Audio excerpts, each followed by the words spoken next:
Good morning.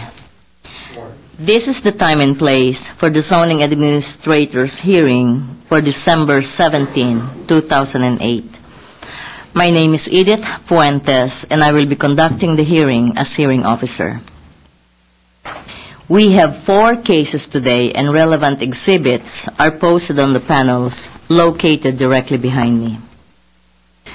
Let me just quickly go through our hearing procedure.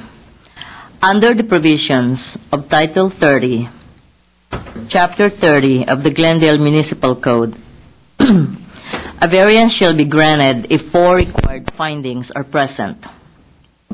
1, that the strict application of the ordinance would result in practical difficulties or unnecessary hardship inconsistent with the general purposes and intent of the ordinance. 2, that there are exceptional circumstances or conditions applicable to the property involved or to the intended use or development of the property that do not apply generally to other property in the same zone or neighborhood. 3, that the granting of the variance will not be materially detrimental to the public welfare or injurious to the property or improvements in such zone or neighborhood in which the property is located. And 4, that the granting of the variance will not be contrary to the objectives of the ordinance. Also, under the provisions of Title 30, Chapter 30 of the Glendale Municipal Code, a conditional use permit shall be granted if 4 required findings are present. 1, that the proposed use will be consistent with the elements and objectives of the general plan. 2, that the use and its associated structures and facilities will not be detrimental to the public health or safety, the general welfare, or the environment. 3, that the use and facilities will not adversely affect or conflict with adjacent uses or impede the normal development of surrounding property. And 4, that adequate public and private facilities will be provided for the proposed use.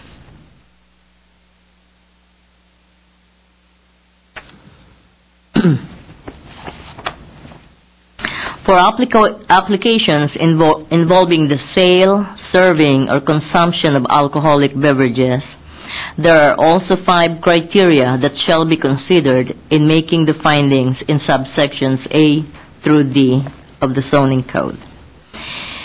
If the evidence presented in the application and at the hearing meets the criteria just described, then the zoning administrator can either approve or impose conditions for approval on the case in question. If the findings of fact are not evident, then the request will be denied. Notification of this hearing was accomplished by the use of public notices, which were mailed to property owners located within 500 feet of the subject property, physically posted on the site in question, and placed in the local newspaper. The hearing will proceed as follows. I will read a description of the application or the request, and then read reports received from other city departments and other letters or communications from interested parties. The applicant will be asked to come forward stating both name and address, and will be asked to present the case within a 15-minute time limit. Others in support of or in opposition to the application and any interested parties will be asked to come forward to speak. Again, clearly stating both name and address within a 3-minute time limit. Lastly, the applicant will be given the opportunity to make closing comments, if desired, in response to testimonies given by preceding speakers within a 5-minute time limit. The hearing will be closed and the case taken under submission. After the hearing, the decision will be prepared in writing and will be in the form of a letter sent to the applicant and to all persons who responded to the public notice, either by speaking at this hearing or by submitting written responses and have provided their name and mailing address. I would like to emphasize that the date of the decision will be the date appearing on the letter. Under the appeal provisions of Title 30, Chapter 30 of the Glendale Municipal Code, the decision may be appealed to the Planning Commission within 15 days of the date of the decision. Anyone wishing to appeal may obtain forms and brochures on the procedures from our Building and Safety Section Permit Services Center located on the same floor of this building.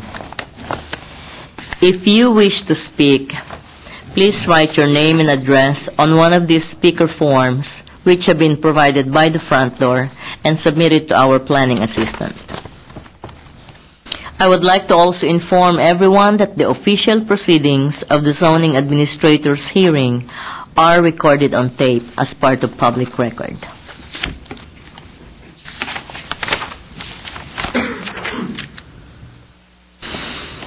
Our first case is Conditional Use Permit 2008-044.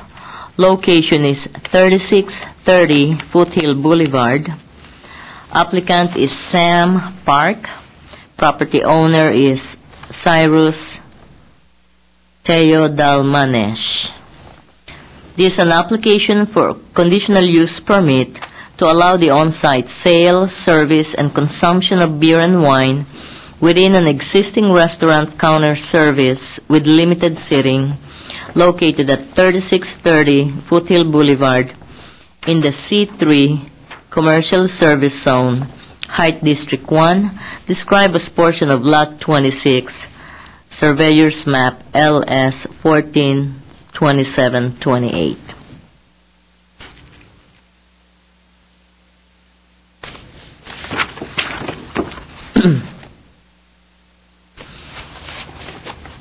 And let me just quickly go through some of the comments we have.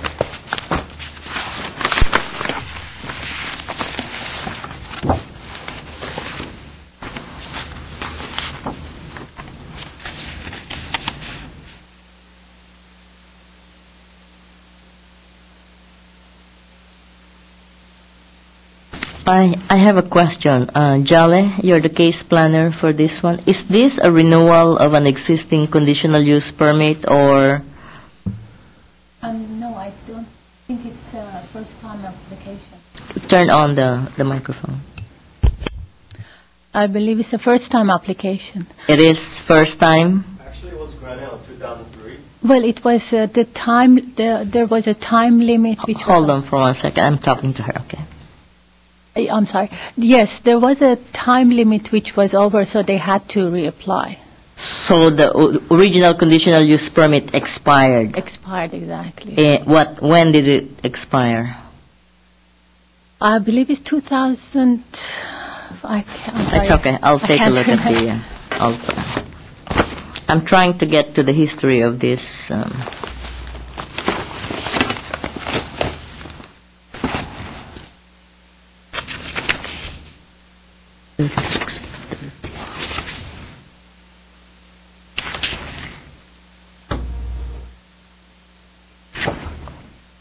September 30, 2008. Okay.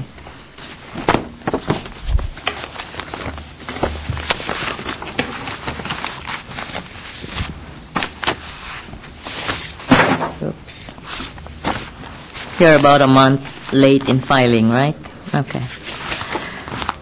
Okay, so I have a letter from one of the neighbors on Virginia Street.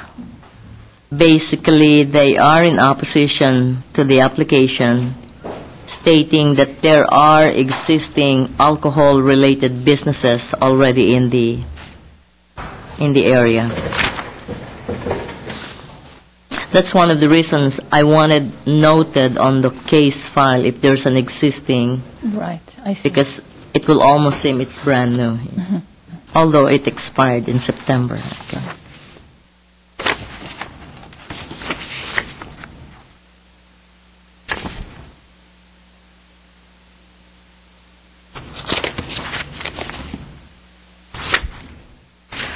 That's the only comment I have. No major issues or concerns from other city departments. And to present the case, Chris Pei, come on down. 15 minutes. Hi, good morning. My name is Chris Pei. I'm from IA Design. We're an architecture office in Pasadena. I'm here to represent the owner of the business and applicant, Mr. Sam Park. He just purchased this restaurant in May, and he didn't know about this issue, so he came to us kind of late. That's why it's expired now. Okay. But he wished to, is requesting for this conditional use permit to shall follow the same condition as previous granted CUP on September 3rd, 2003. There will be no change in existing use and occupancy in the building and the area. So pretty much the facility is exactly the same when they were granted on 2003.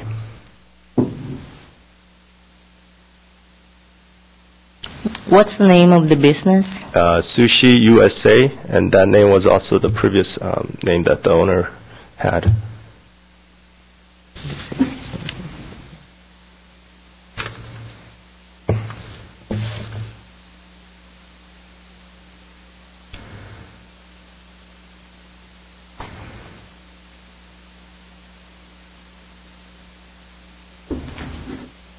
Do you have an active beer and wine license from the state?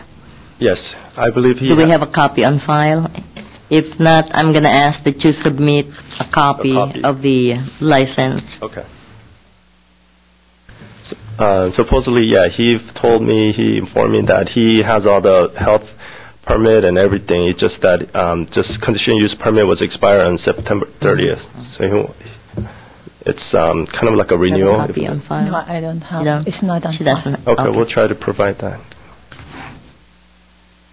And as far as the existing conditions from the previous, you're able to meet all of those conditions? Yes, it's going to be exactly the same. So he just purchased the business back in May of May. 2008? Yes, ma'am. Okay, how many employees do you have? 명 있죠? 일하는 사람이요?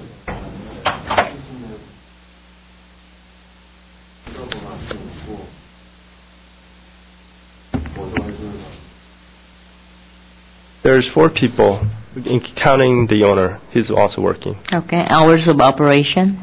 It's 11 to 2 during the daytime, and it's 5 to 10 during the evening. It's a small sushi and roll restaurant. Are you open 7 days a week or 5 days, 6? Yes, yes, 7 7 days a days. week.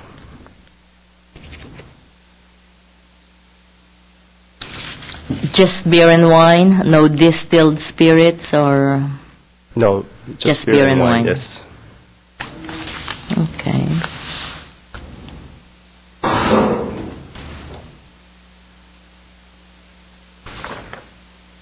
Okay, anything else?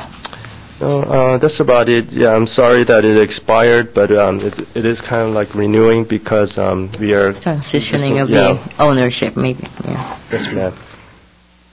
Okay, thank you. Thank you very much. Is there anybody else here who would like to speak in support or in opposition to this application? Seeing none, do you have any closing comments? None? Okay, thank you very much. So I'm going to go ahead, take this case under submission, and we'll let you know. Thank you for coming.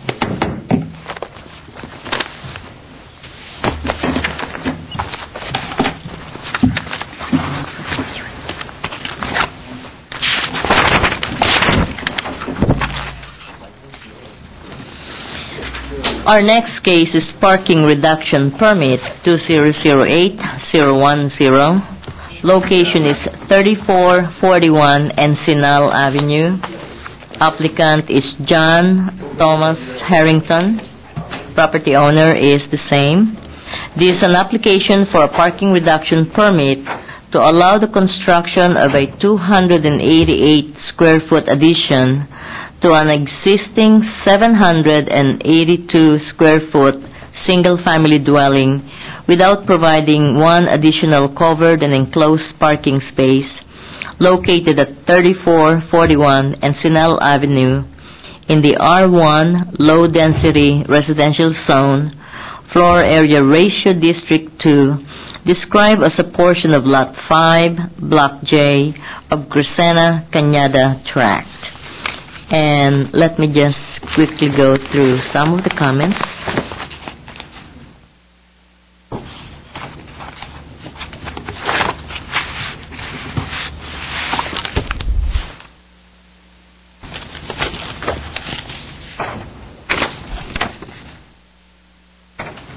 From Fire Prevention Engineering, they are going to require smoke detectors, rescue windows, and possibly fire sprinklers.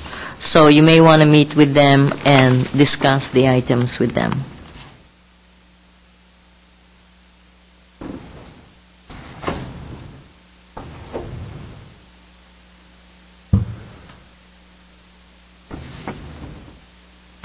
We have a note from property owner on Commonwealth Avenue, and basically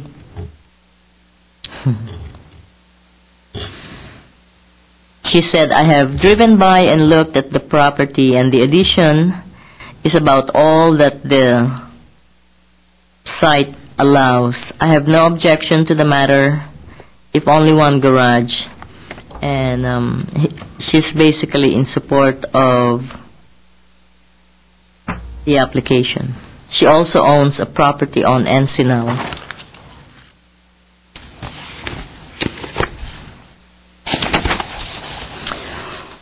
From engineering section, method of discharge of all on-site drainage shall be approved by the city engineer. Separate permits are required for all work within the public right-of-way, and the applicant shall bear all fees in obtaining all necessary permits and inspections. The applicant shall also comply with NPDES requirements.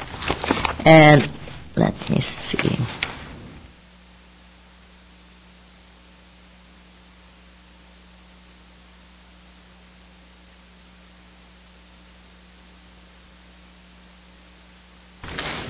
And just a note from Traffic and Transportation.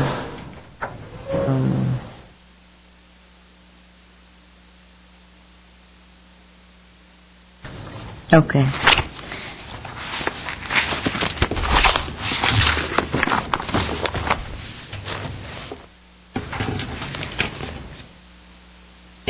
So, to present, Mr. John Harrington. I'm Mr. John Harrington. Yes, ma'am. Maybe you can bear with me a little bit today because I'm fighting same with me, sore throat. It's killing okay. me. Ma'am,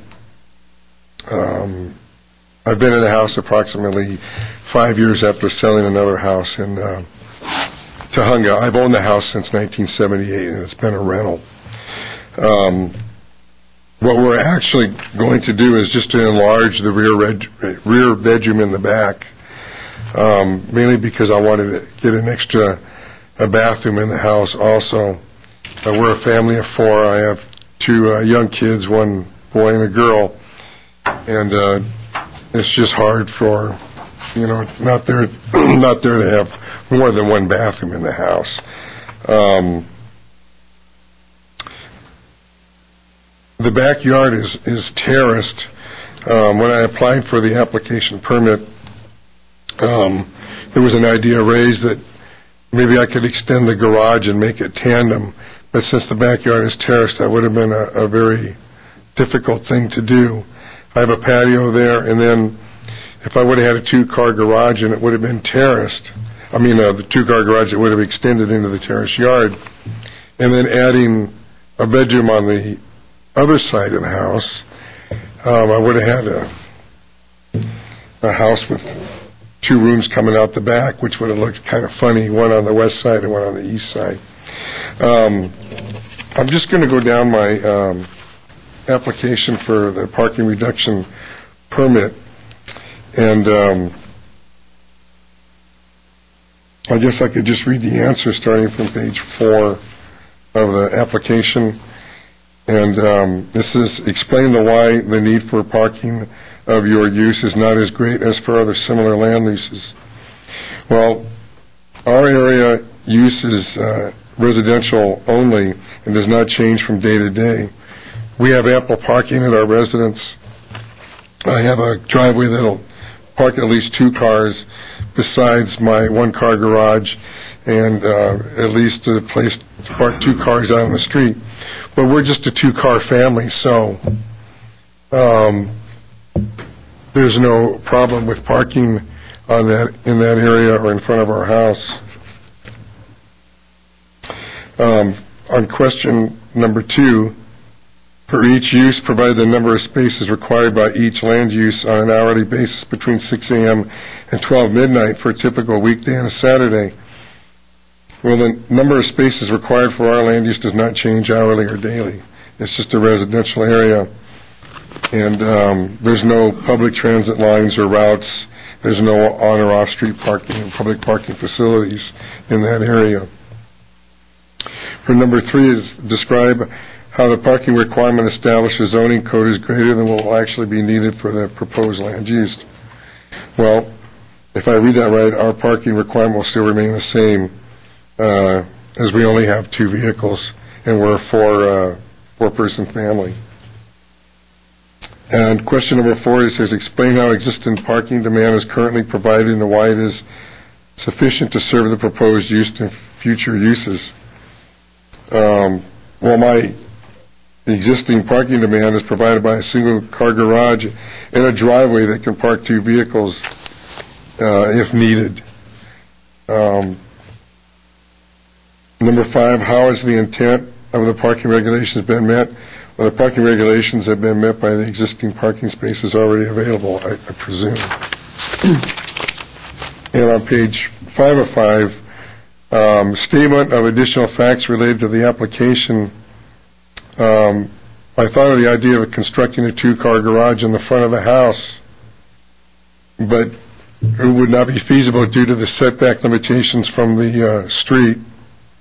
I have approximately 35 feet from the bedroom, the front of the bedroom to the street, and I would at least need I guess it's a 23 or 24 foot garage in the front of the house if I was to do that, and I would only be about 10 feet from the street, and so that wouldn't be feasible to do there. Putting a garage in the back with the backyard terraced, I would have to probably reconfigure my wall in the backyard, which would really cost a lot of money, and I wouldn't have enough room to put a garage back there anyway, because I wouldn't be far enough from my neighbor's rear fence to be able to construct a garage back there. And I would have to tear down the single-car garage to pull my car back there to park. So that's about all I have to say, I guess. Okay. So the scope of the job, you're basically enlarging your bedroom Yes, and then ma'am. adding a bathroom. Yes. Make it more Yes, functional. Yes. It's difficult when getting the school kids up. How old is the house? When was it built? 1949, ma'am. 1949. Okay. And you've owned it since 1978? Yes, ma'am. Okay. And your site is a little bit unique in that the street is a little bit higher than it kind of go down to your... Actually, the street's a little and bit then- lower than my house. Right. And then it slopes up It to the slopes rear. a little That's why bit, you yes. have a terraced backyard. Yes, right? ma'am. Okay. And I've had all the soil engineers and all been through all that, too. And your driveway is about 25, 30 feet long? Yes, ma'am. It's 30 feet long. It's actually about 35 feet long. And the garage is 24 feet long. Okay. Anything else you would like to add? No, it's a It's a 782 square foot house, so it's pretty small. I know. And it's just the way they designed them back then.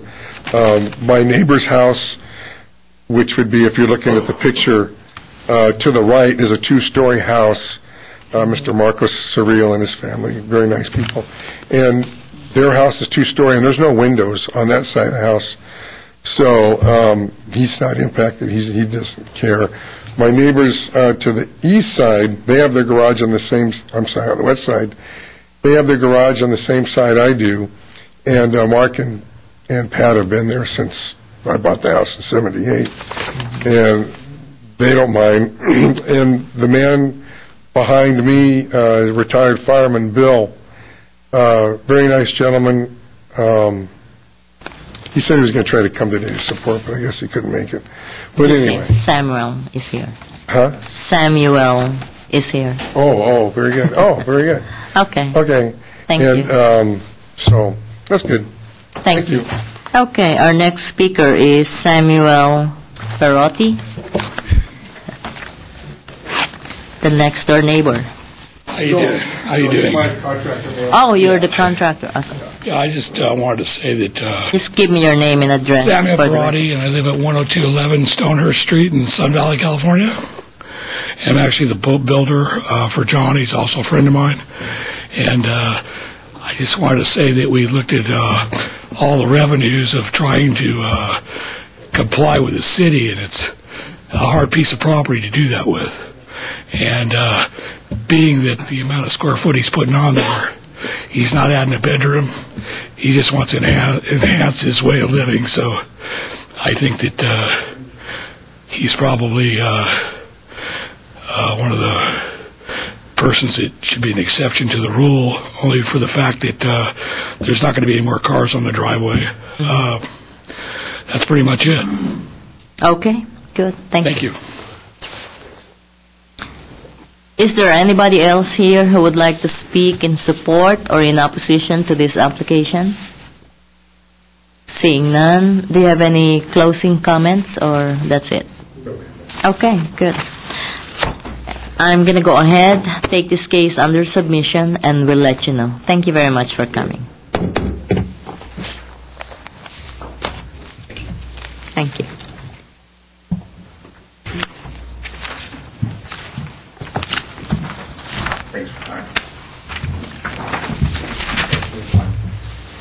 Thank you.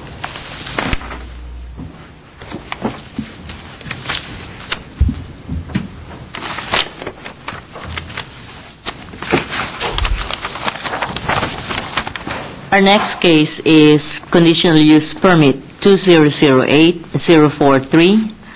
Location is 1022 East Chevy Chase Drive, Suite A. Applicant is Tamara Sarkisian, care of AMAC Group. Property owner is Oganes Arabatlian.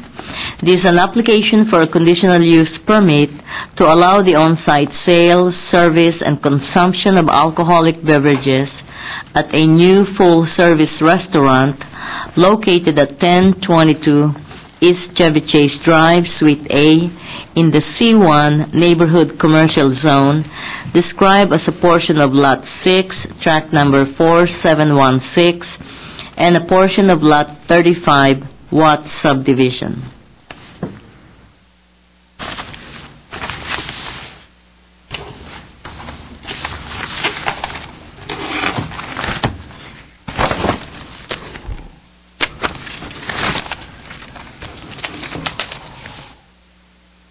Do you know where the comments file is on this one?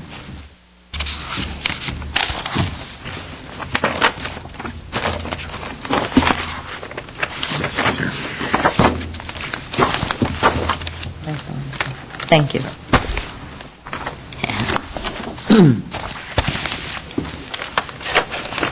And let me just quickly go through some of the comments we received.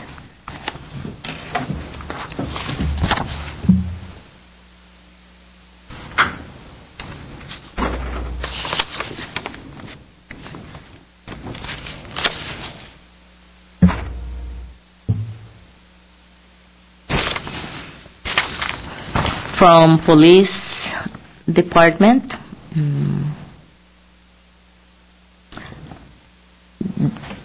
the Revolution is located in Census Tract 3025.02, which allows for 7 on-sale establishments.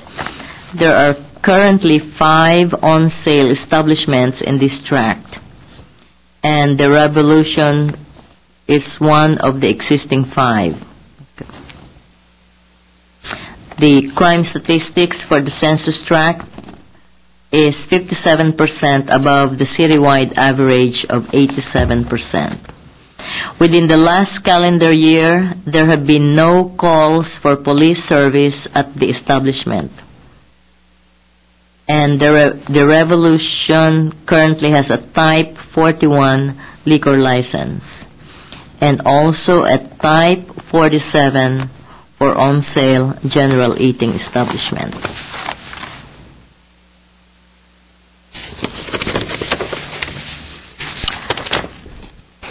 I received several emails regarding this establishment. So, is Sal Aridi here? No? Okay, I received an email from Mr. Sal Aridi, one of the homeowners within the neighborhood. Basically, he is in opposition to granting a liquor license to Revo Cafe, and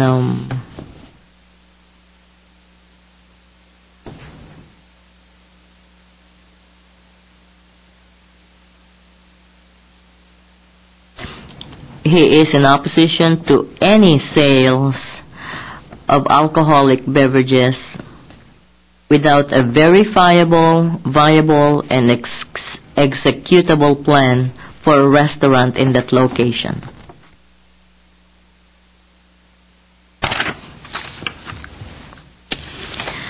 From a property owner, is Don Benander here? Benander? No? Okay.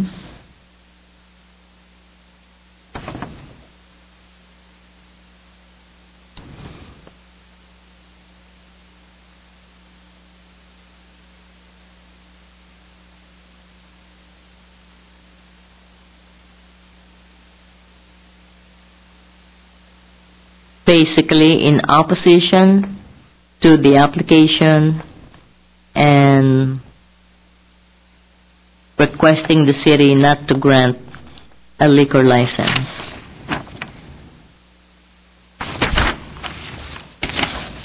Is Norman Decker here? Okay. Again, an email from Mr. Decker in opposition to this application. Richard Horgan? Okay.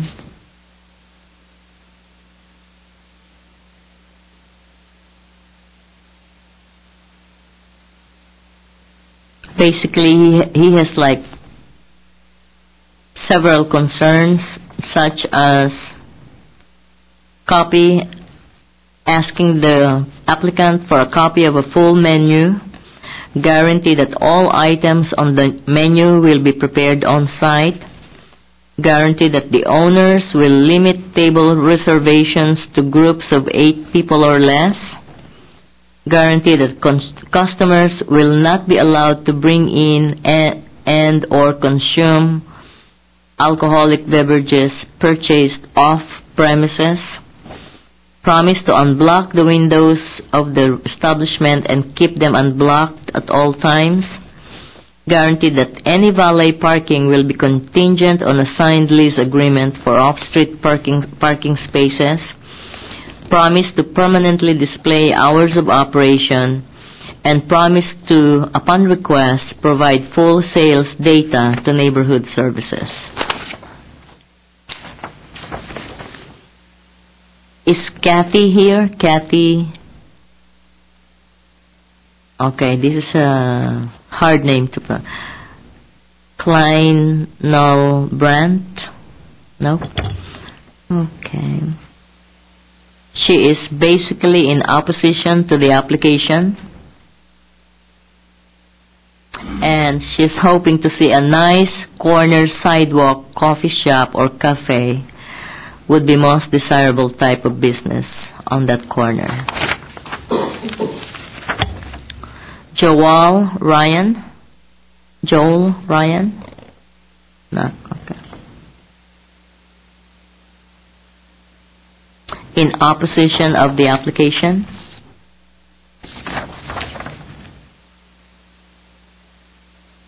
Kelly Salum or Richard Lundquist? Okay.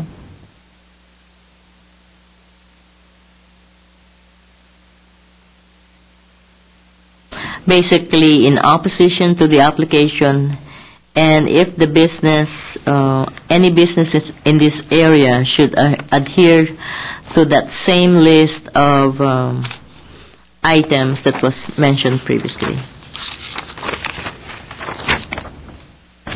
I can see Michael Tihan here, so I'll let you take care of your email later. Mary Baldwin. Okay.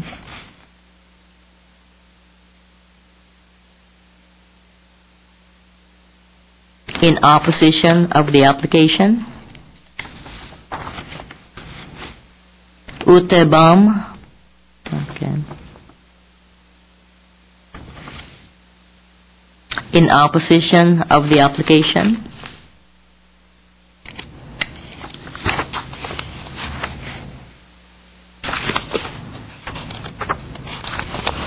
And we have no comments from other city departments except police. So, let's see.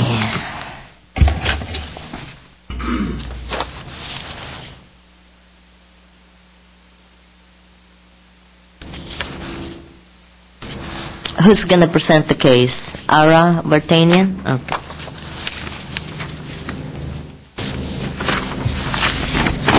Followed by Mary Derpersegian, and then we'll see. Go ahead. 15 minutes. Good morning, Ms. Fuentes. Ara Vartanian, AMAC Group, 639 West Broadway. Basically, I'm going to do the introduction to the case.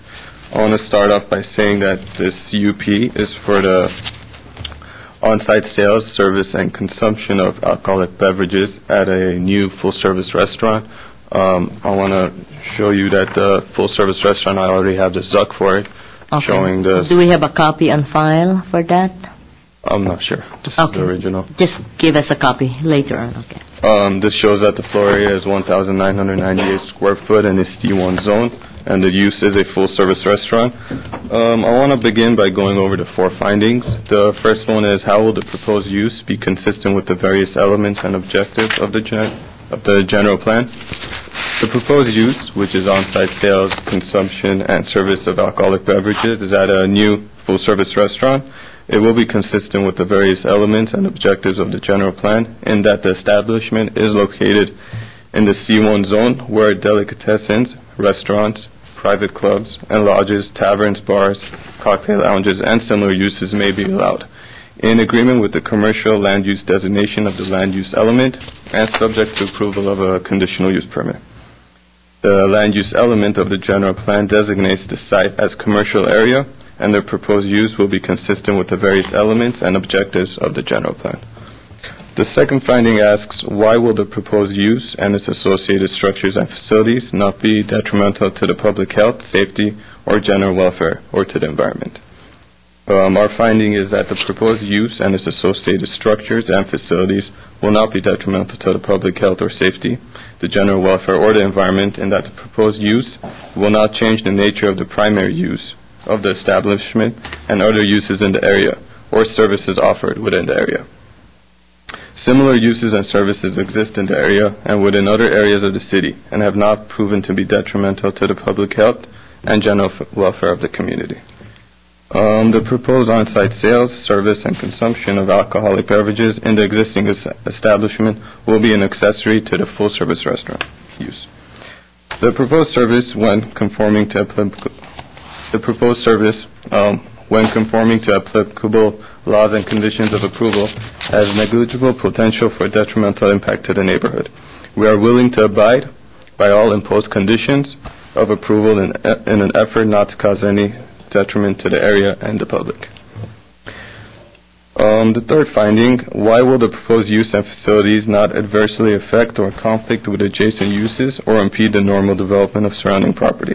The proposed use and facilities will not adversely affect or conflict with adjacent uses or impede the normal development of surrounding property, and that the neighborhood is developed with residential, retail, commercial, and similar uses. The on-site sale, service, and consumption of alcoholic beverages at the establishment will be consistent with commercial development standards, the zoning code, and therefore ensuring its neighborhood compatibility. We will once again comply with all other imposed or necessary state and local codes and regulations, including the alcoholic beverage control regulations. The proposed use will blend with the area, complement the neighborhood, and not negatively affect it. My last finding is to explain how adequate public and private facilities such as utilities, landscaping, parking, and traffic circulation measures are or will be provided for the proposed use. Public and private facilities such as utilities, parking, and traffic circulation measures exist on the site already and will be provided additional for the proposed use. Utilities that serve the project are present in the area already. This existing parking on site, on street, and within the area will continue to serve the parking needs for this use consistent with the zoning code. We are not in any parking regulations or anything based on the zoning code as seen by the issuance of the zoning use certificate.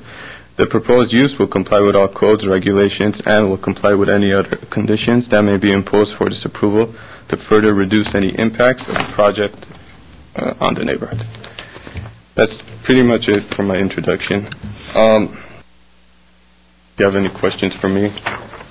What's the square footage of the restaurant? It's again? 1,998 floor area, square footage. And when was the zoning use certificate issued?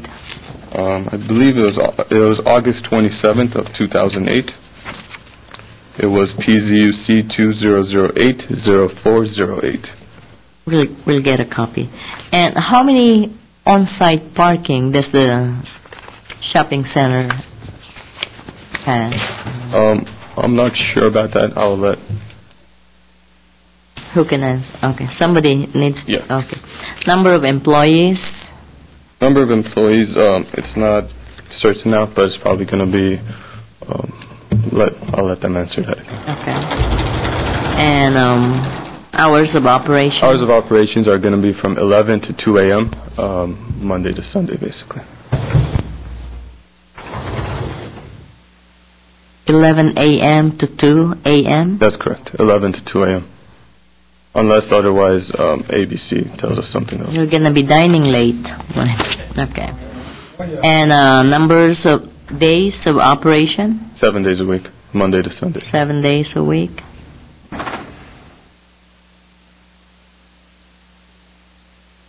Do you have a copy of your menu? No, You don't. You don't have a menu yet. I'm not sure. I'll let that. Okay.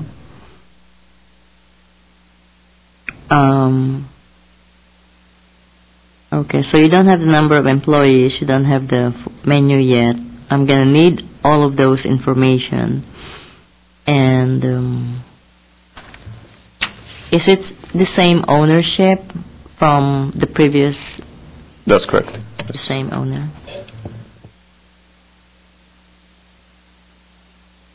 And you still have an active Type 41 and 47 license? That's correct.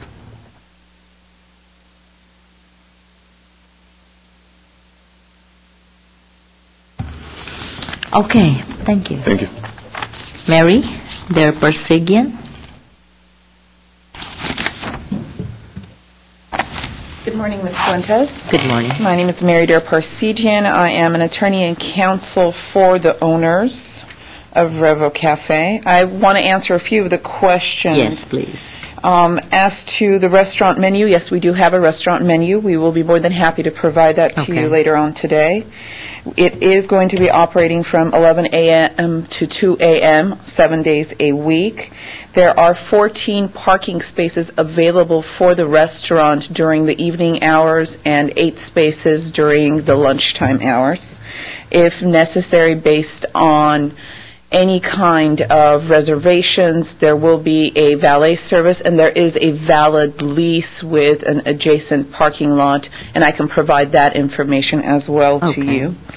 We have 2 cooks in the establishment, 2 assistants to the cook, 2 staff members for service, and on-call staff members if necessary based on reservations, and a bartender. Perhaps by reservations, an assistant to the bartender will be provided. Is there any other questions before I address some of the comments? No, go ahead. Okay. There are several comments, and I do have a few of the emails, not all of them. Obviously, my clients will be complying with all laws and regulations as to a full-service restaurant. And if that requires a full kitchen and staffing, I'm certain the proper people and individuals of the city and Department of Health will come in and inspect and ensure that a proper full-service restaurant is being operated. I don't think the neighborhood should be too concerned with that. As to my clients obtaining a liquor license, my clients already have a liquor license. This is an application for the use of that liquor license at this location. My clients have never operated as a banquet hall. That was an allegation previously made. The reason we are here today is because the operation of a cafe and a tobacco shop was merged to become a full-service restaurant, deeming the original conditional use permit invalid and our application for a restaurant's conditional use permit. Therefore, all the issues dealing with a banquet hall are nonsensical. If my client wanted to operate a banquet hall, she would apply for it, as she has applied for all other necessary permits and applications.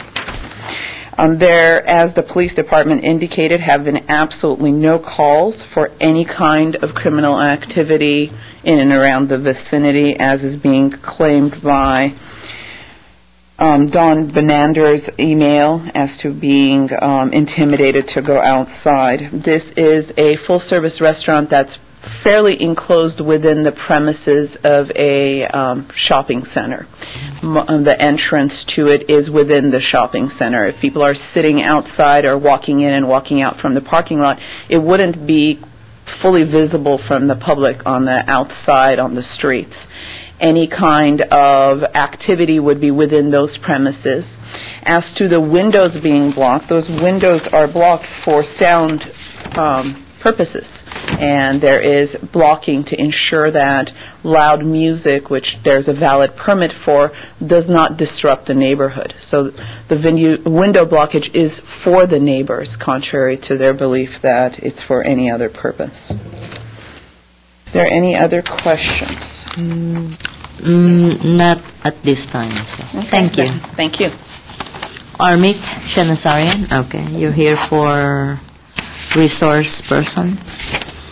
Okay, let's start with Mr. Michael. No, don't be so sure. There's a Sheehan. That's why I was reading the name. Michael Sheehan. Good morning. Good morning. I am not the president of the Adams Hill Homeowners Association. You're not the Though if I get T-Han. on the phone with some folks and I say it's Michael Sheehan, I get much better service than I get if I say I'm Michael Sheehan. I'm here in opposition to this particular situation because we live in a neighborhood of families. And having watched the development of this particular corner, to see a little coffee shop that I never felt comfortable I never felt welcome going into, have the windows blocked up, and then no activity going on, and then to hear that there are going to be 7 people for 14 parking spaces, and valet parking, and the sale and consumption of alcoholic beverages where people stay eating until 2 o'clock in the morning. and then driving home in my neighborhood is cause for concern. And so I'm here today just to support the idea that a Denny's or an Outback or any kind of a restaurant where you would be welcome and have a simple menu and you could go in with your family and have a luncheon or a dinner would be welcome. It would be fun to go there. But that's never existed there. And so I'm just here in opposition to this because I think that we can probably do better for our Adams Hill neighborhood. Thank you very much. Thank you. Andrew Daly or Daly? Yeah. Daly. Good. Hi, my name is Andrew Daly. I live at 1239 Berkeley Drive, and I'm in opposition to this proposal. When my family first moved to this neighborhood in April of 2006, there was a coffee shop there, and I have no idea how profitable it was, but I can tell you that it was crowded with people. All during the day, people were there taking advantage of the wireless internet, and at night there were people on the patio enjoying it. And that business was in compliance with all permits, as far as I know, and served no alcohol and was an asset to the community. It brought people together. Unfortunately, what has happened to this business is that it has gone in completely the other direction, and it is now an uninviting facade that with a full liquor bar that I understand has never served food and has charged a cover charge and is sporadically operated. I think the fact that it's sporadically operated gives rise to the belief that it's actually a banquet hall, not a restaurant, and nobody's there. And so to me, it's having the opposite effect of what we would want in that area, of a business that brings the community together, and is completely not conducive to this area where we have a mini park around the corner and a mini library across the street. Obviously, a coffee shop that's serving lunch and pastries and things like that would be perfect for an area like that, and it's a shame that we don't have one. So I'm talking about neighborhood compatibility and complementing the community, and I think we can do a lot better. And I don't see how alcohol fits into that picture at all. I don't see any reason to serve alcohol in a structure like that. There was a thriving business there that never served it, and I don't think the area needs it. And just a few things that were brought up by the attorney, saying, obviously my clients will comply with all regulations. I don't think the neighbors need to be concerned about that. It's not obvious, and we do need to be concerned because these same proprietors have not complied with the conditional use permit up to now. So that's why the neighbors are concerned. And just a few things. The concept that there have been no police calls and therefore the business is well run, there's no one there. There's no clientele, and the business is not open a lot of the time. Also, this business that the windows being blocked out from public view is to protect us from the noise inside, that's nonsensical. You don't frost over windows to cut down on the noise that bleeds out of the business. So there are some credibility issues with these proprietors. So, in summation, I would like to see a business there that helps the community and that is a boon to the community and that brings people together and that gives people an opportunity to that complements what we have going there with a beautiful area and a nice library and a park around the corner that the community has worked hard to make nice. Thank you. Margaret Hammond.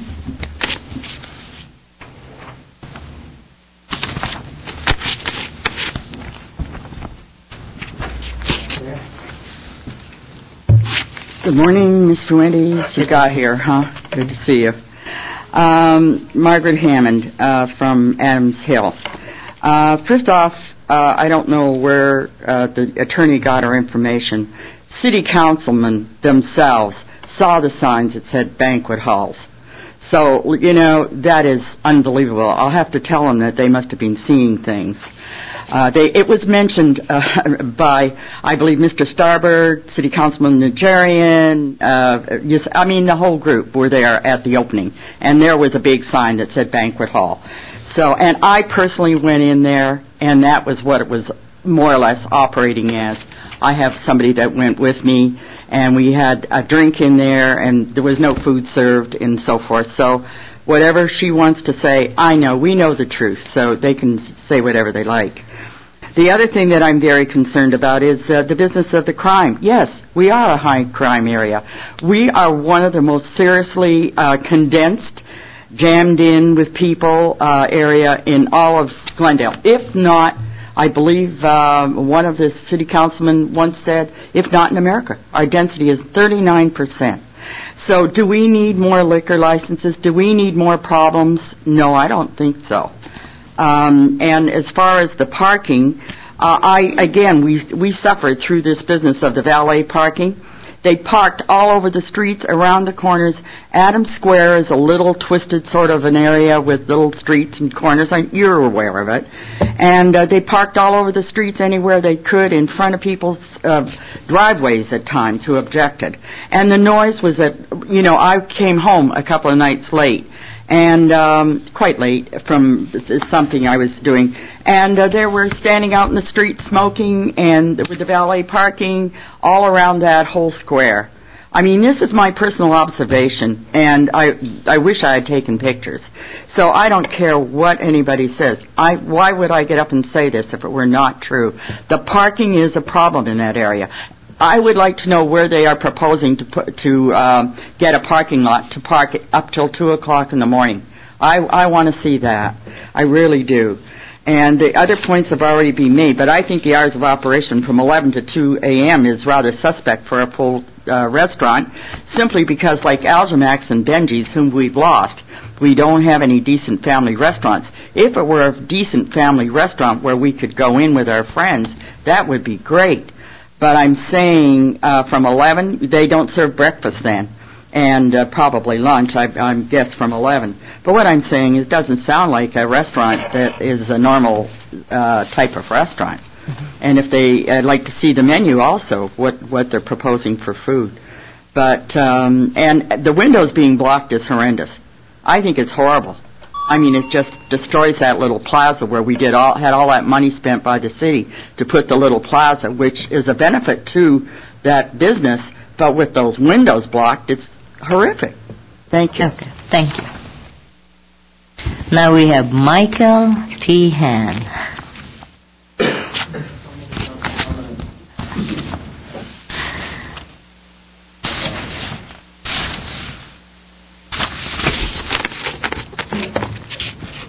My name is Michael Tehan. I'm a resident of Adams Hill.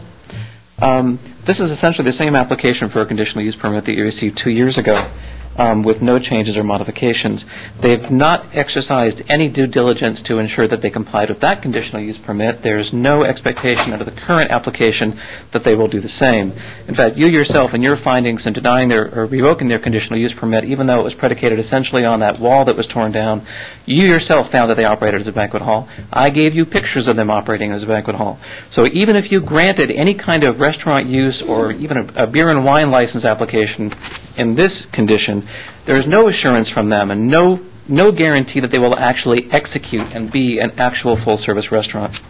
Just for some brief background, I am not just a community member. I am not just a neighborhood yahoo. I actually owned and operated a restaurant in Portland, Oregon with 54 seats from 1993 to 2000. It was a Zagat-rated restaurant. It was listed as the top 25 restaurants in Portland. It was in Portland's best places, and incidentally, rated as the second best bar in Portland. So I have some familiarity with alcohol service and actual food service operations. I emailed you actual conditions of use that I complied with as an operator of an actual, honest-to-God neighborhood restaurant, including neighborhood service agreements with neighborhood associations. These are the applications. These are the codes that I complied with, and they were not onerous. Just in case you didn't print them out. I did. I have extra copies. Do you want to give them a copy? Sure. We'll take away from the time. As a condition of the application, I had to provide an actual diagram of the kitchen. I had to prove that I could execute the menu. I had to deliver a menu and demonstrate that those menu items could be delivered and prepared on site. I had to guarantee hours of operation. I couldn't just open, up to 7 days a week. I had to be open 7 days a week. And even though I was a full bar in a borderline commercial zone, I had limited hours of operation. If I changed any of those, I risked losing my license. And this is also kind of in preparation of the experience that we have from the Montrose collection. Not only did I have to kind of understand them, I had to sign and agree to them, something that they so far have not exercised an ability to do. So whatever conditions of use you place on them, again, distilled spirits, absolutely out of the question. Their track record would prohibit that. But in any operation that goes into this location, which is even beer and wine, these are the kinds of conditions that we want to see. Verify, I mean, Ronald Reagan said, trust but verify. We want them to sign for it, we want them to agree to it, and we want evidence. Their track record is deplorable. Thank you. Thank you. Oh, Mr. Tehan, I have just a suggestion or recommendation, and this is for the applicant as well. Would you be willing to meet with them and kind of go through those list of conditions or recommendations? We would welcome it. In fact, when I had my restaurant, I actually had to enter into a contract with the neighborhood association. I'd like to see the same here. That's good. Okay, thank you. Peter Gonzalez. I'm actually for... Oh, you're the fourth case. I'm sorry. Chris Welch.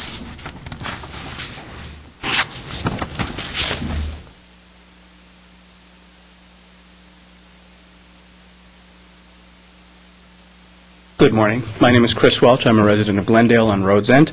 I am here to speak in opposition to this. I am vehemently opposed to the issuing of any full alcohol liquor license at this location. It is an inappropriate use for this location. Most everything else has been covered, but I just want to address some of the particular finding aspects. The operator, the applicant here, has a history of violations, and I think that needs to be taken into consideration in the findings, particularly for finding number 2. For finding number 3, adverse effects on the area. There are residential neighbors who live right nearby this property. There's a library across the street that services children with after-school programs. There's a park a block away that is a focus of the area for young children to play with their families. A full liquor license is not an appropriate use so nearby to families and young children. And finally, number 4, I believe that there would be adverse effects from this. They're not addressing the parking issue. This is a chronically underparked neighborhood. Margaret is absolutely correct. Where is this lease for parking spaces? There's no free parking in this neighborhood that would be available for leasing. So I don't know how they're covering this shortage, because by their own admission, they are short of the parking that would be required for a full-service restaurant. As well as the issue of the full-service kitchen. They say, oh, you shouldn't be worried about that. They'll have a full kitchen. Well, we don't accept that. That was an issue before. It is very much an issue now. We need to see that proof that even if you issue, like Michael said, a beer and wine license, it has to be conditioned upon this is for incidental sales of alcohol, beer and wine only, for a restaurant, and no full service, no full alcohol license. Okay. Thank you. Thank you. Lynn, third.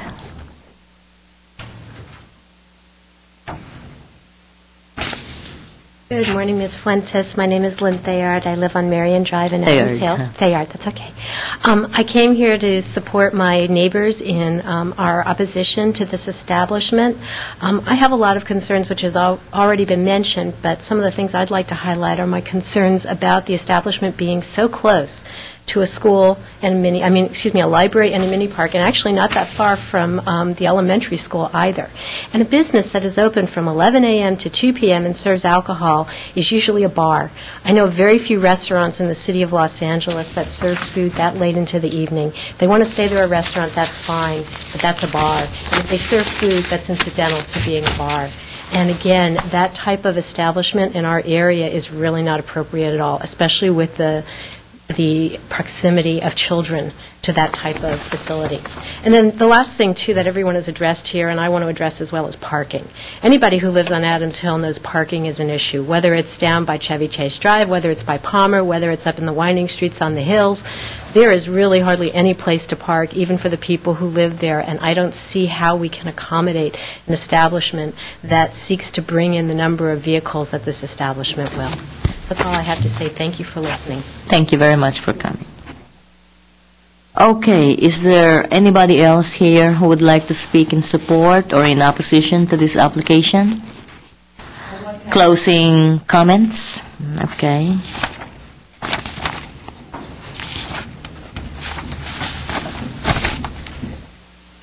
Good morning again, Ms. Fuentes, Mary Dare Parseghian, Counselor to the applicants. I actually would like to address some of the comments made. One thing I did realize is it seems as though the neighborhood was quite uninformed as to what kind of permits and licenses were at this establishment prior to it being modified as a restaurant. It was a coffee shop and a separate tobacco shop that had a full-service liquor license and a conditional use permit, and it served alcohol all day. And it had absolutely no problems. There was no high crime rate due to the service of alcohol in the two separate sections, and there was no complaints at that time. The only reason we are here today is the two businesses have been merged into a full-service restaurant, and they are applying to serve liquor as they did before in their cafe of 8 seats to now in their establishment of 54 seats. And that's all we have here. That's a variation. And as to the timing from 11 a.m., yes, we are serving lunch. That's why we're open at 11 a.m. to 2. This full-service restaurant also has a license for live entertainment. And as in the past, when it was a cafe, it provided live entertainment and jazz music all day. That is why there is the insulation of the windows to make sure that the community and the neighborhood is not bothered by any of the live entertainment that does go on inside in the establishment. Mr. Daly indicated that there is issues as to the prior CUP, the conditional use permit, not being complied with. I'd like to stress the point that it was always complied with, and it became invalid because the cafe turned into a full-service restaurant and a new application had to come in. The business at all times did operate until they had to reapply for a new zoning use certificate as a full-service restaurant and not a cafe. The windows are not frosted at all. They're actually blacked in. It's completely insulated black foam and can be inspected by the city, and has been permitted properly. Ms. Hammond indicated that this place operated as a banquet hall. It never operated as a banquet hall. There was a loose banner that had been put up within the grand opening of the establishment within 3 or 4 days. And it had been given a gift by a print shop and indicated banquet hall. As soon as the owners noticed that there was a problem with the banner, that banner had been removed. There are absolutely no other evidence before us that this establishment operated as a banquet hall. And in no way did the zoning administrator make a ruling that it was a banquet hall. It just noted the comments made and indicated that the original CUP was invalid because we are now a new restaurant.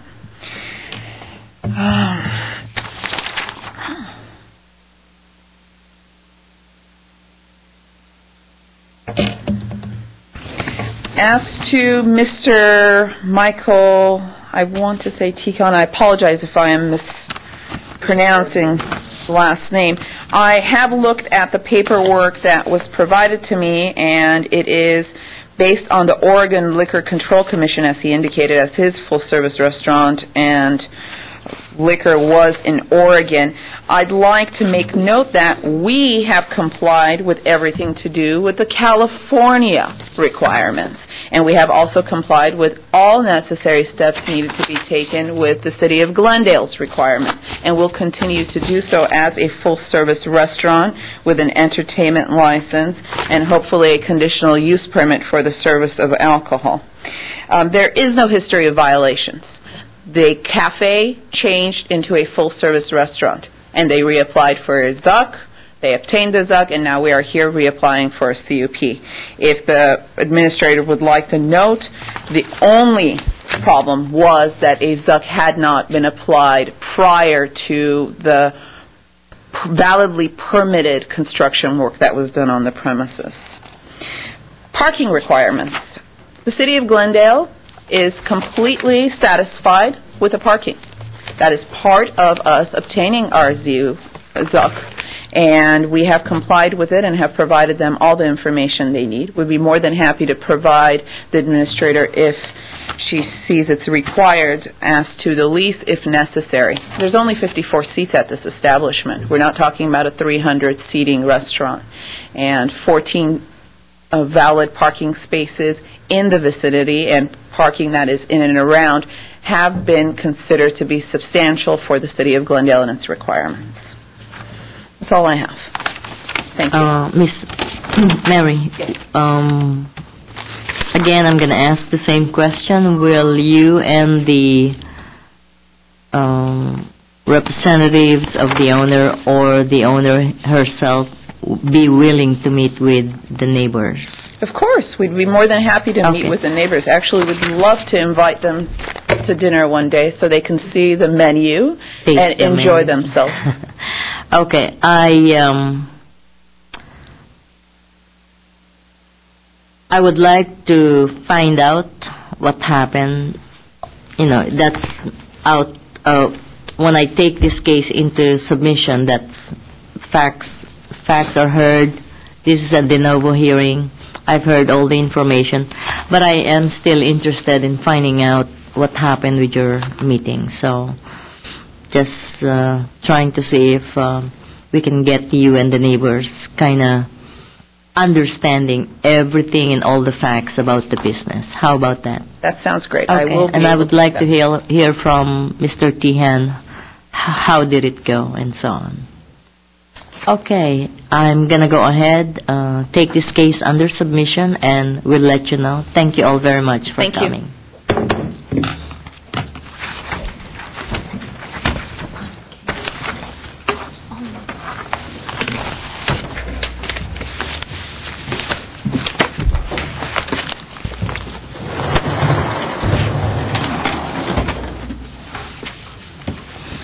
Our last case is variance 2008-041.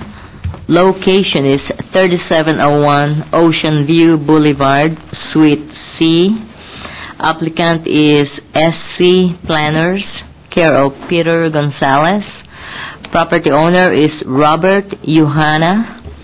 This is an application for a use variance to allow an office use on the first floor level of an existing commercial building located at 3701 Ocean View Boulevard, Suite C, in the CR, Commercial, Retail, and C3, Commercial Service Zones, described as a portion of Lot 297, Tract number 1701, and lots 10 through 14, and portions of lots 7 through 9, and a portion of vacated alley, Block 4, Spar Heights Tract. And let me just quickly go through some of the comments.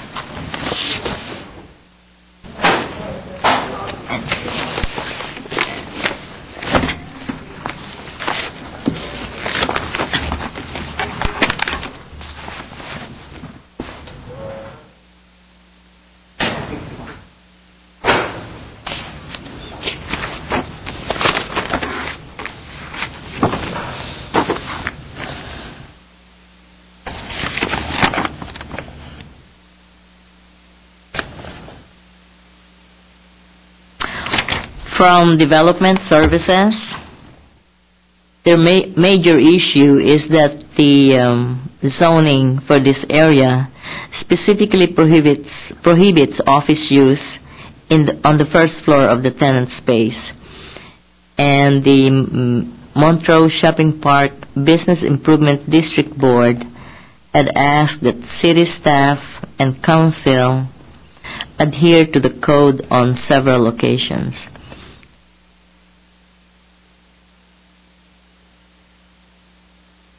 And the recommendation is that the variance application be denied. And also she spoke with the president of the Montrose Shopping Park Business Improvement District Board. So the recommendation is to deny.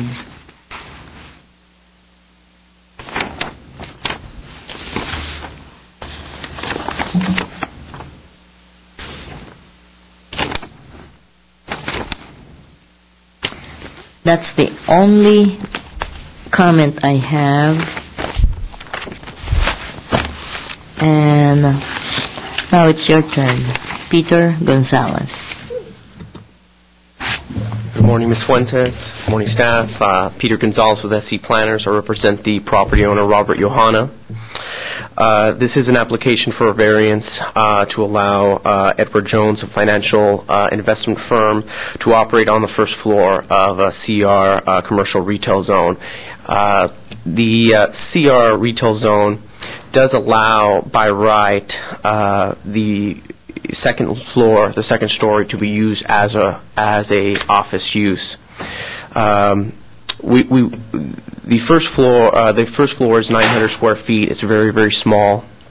The location that it's a total of 1,100 square feet, 1,150, 900 square feet on the first floor, and 250 feet on the mezzanine level on the second floor.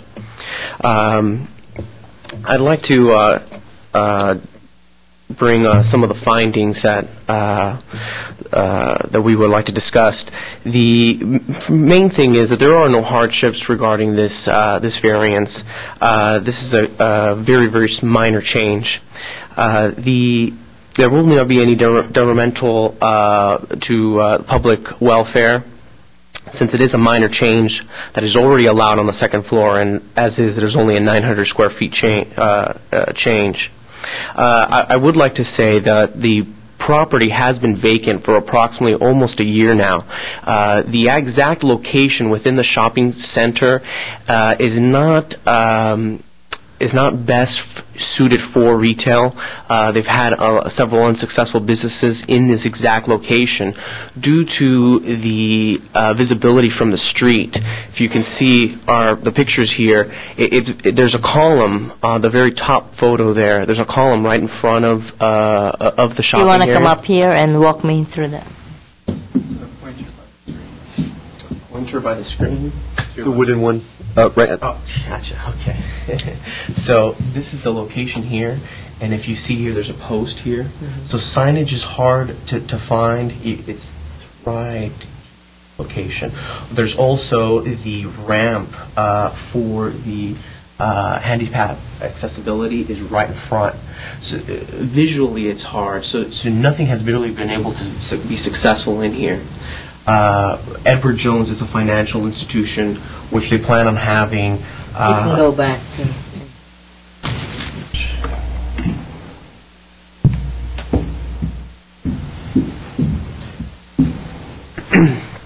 Edward Jones is a financial institution that they plan on having appointments. People meet, set up appointments to meet there. The closest similar businesses would be in the city of Pasadena, which is 7 miles away. We do have similar services here in the city of Glendale, but it's 9 miles away from this location. This will be add additional jobs to the area. I did speak, just to make a comment regarding the Montrose Shopping Center. I did receive notification from staff regarding their request for denial. I did speak with the president, Dale Donson. I believe he was misunderstood of exactly where the location was and the particular change of it. I spoke with all the board members, and no one gave any verbal opposition to the project once I explained exactly what was going on. This is such a small change, only 900 square feet. We meet all of codes, everything from the city. There's enough parking in the area. As I said, there will be only a minor change of 900 square feet.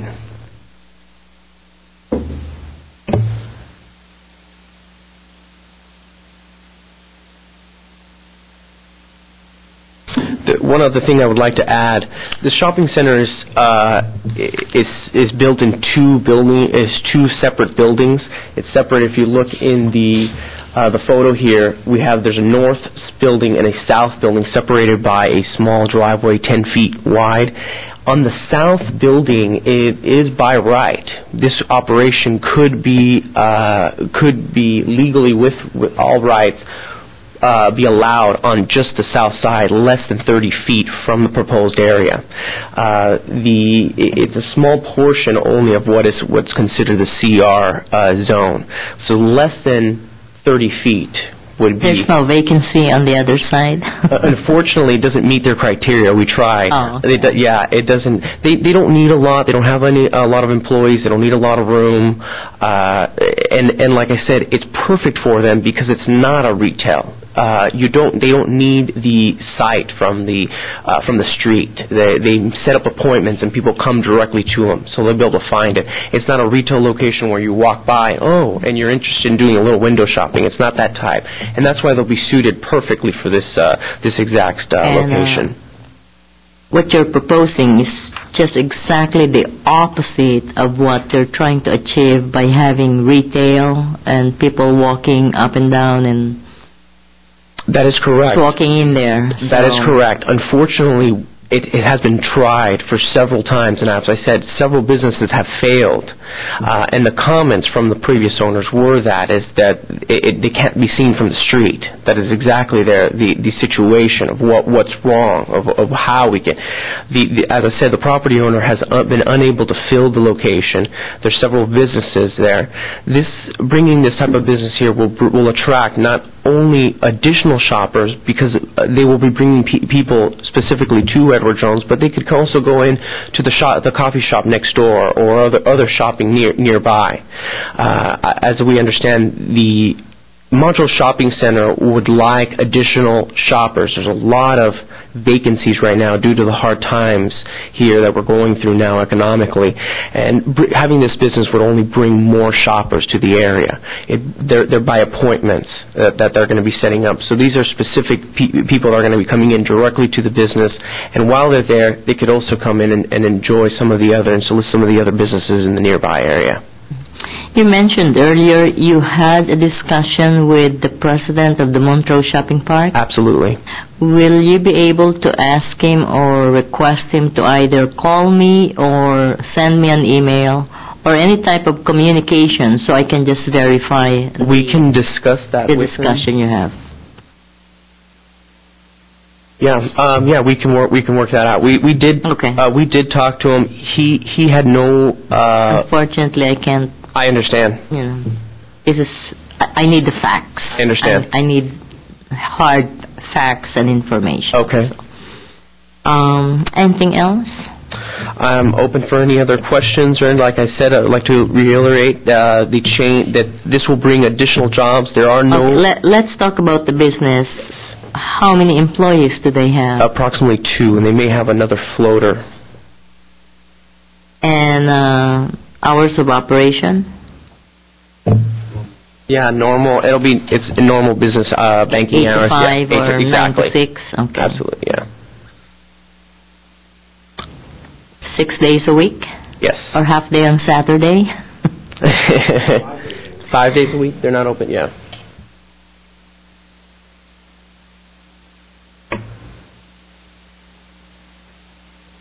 Do you have any brochure or flyer about the business or anything? I don't, no. Website or anything? Edward Jones, yeah, financial. They're the biggest. It'll be the first Fortune 500 company in the Montrose area, so that you could pull up a website for Edward Jones. You can let the case planner know where to go and absolutely surf the web,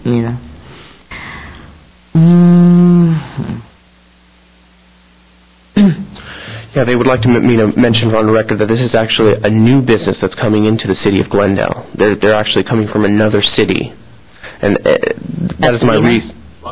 From La Cañada. Yeah, this is a new business that we're bringing in. Anything else? I've covered all my points. Okay. Is there anybody else here who would like to speak in support or opposition to this application? Why don't you come up here and then you can fill out the green card later on, okay? Give me your name and address for the record. 3 minutes. My name is Robert Johanna. I'm the developer and builder of this shopping center. We built it in 1990. We had through a lot of hard times, and finally we got it where we wanted to be. And then all of a sudden we went to this economic situation, and I had few people were interested in leasing the space, but however, due to the economic factors, and nobody wanted to rent it as now.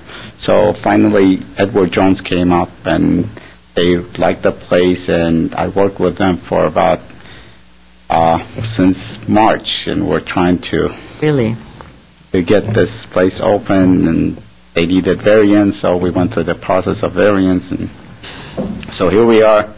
That it would add some value to this center because of it's a well-known financial company, and I know the financial companies are not as well as they were before, but they have a space already at on Foothill in La Cañada, Flint Ridge, but apparently I think they had some molding and they wanted to move, and they liked the center. So that's here we are. Yeah. You own the entire shopping center, including the south building, right? Yes. That answers our question with the CR and the C3 zone on the previous zoning use certificate. I think what happened is they just picked up the C3 and not the CR zone. So okay. Yeah, it's part of it. It's in Montrose, and part of it's in Glendale. There's an alley. No, Montrose is in Glendale, so just want to clear that up. Yeah. Well, we have 2 zip codes on there. Yeah. Okay. Well, I will strongly recommend you clarify the position of the Montrose Shopping Park Association on this application, because I'm getting conflicting information. Well, I talked to Dale himself. He said, I have nothing against you, but we had a couple of variants that did not go through. They wanted to sustain the CR relationship on the Montrose, on Honolulu. However, the address, I don't want to get into the mechanics right, of it. Because just the history of the change of zone, the CR zone, the Montrose Shopping Park Association was very much instrumental with the changing of the zone, because that's what they wanted to see within that shopping center. So. Well, yeah, I would love to have retails, all of them, but sometimes due to the economic. Right, but like I said, you may want to discuss with them and just let them know. Okay. Because I cannot grant a variance, specifically a use variance based on economic reasons. No, I'm not saying, So, it's up to you guys. I'm not here to say yes or no, but, it would be your final decision to definitely what will go on there, and we'll respect your decision. Okay. All right. Good. Thank you very much. And if you won't mind filling out one of the cards, it's on that side of the table. Okay. Any closing? Or you want to speak to? Okay, 3 minutes, please. And you can fill out the card later on. My dad's Robert Sr., I'm Robert Jr. And just real quick, we pride ourselves in trying to not just have corporate people in our shopping center. We try to encourage mom and pops, and we want to have a good mix of them, because unfortunately mom and pops are not doing so good, and they need some help from financial institutions, franchises, and so forth. So it would help out all of our tenants if we got some other customers. We need to draw more people in there from solid financial institutions that they're able to stay there for the long term. We've had some of our tenants, we have vacancies that people are not able to make ends meet. Some of our tenants are struggling to pay on time. Mm-hmm. And we need some tenants that are viable, because we have a mortgage on the place, and it's not cheap. And we need to have somebody that is going to be on time. Do you know what I mean? Definitely. And that's about it. Okay, good. If you won't mind filling out one of these. No problem. Closing comments, Mr. Peter Gonzalez. Thanks again for hearing me. I'd just like to reiterate the I think the shopping center's main concern was that there's no change on Honolulu Boulevard. If I could please step to the map here.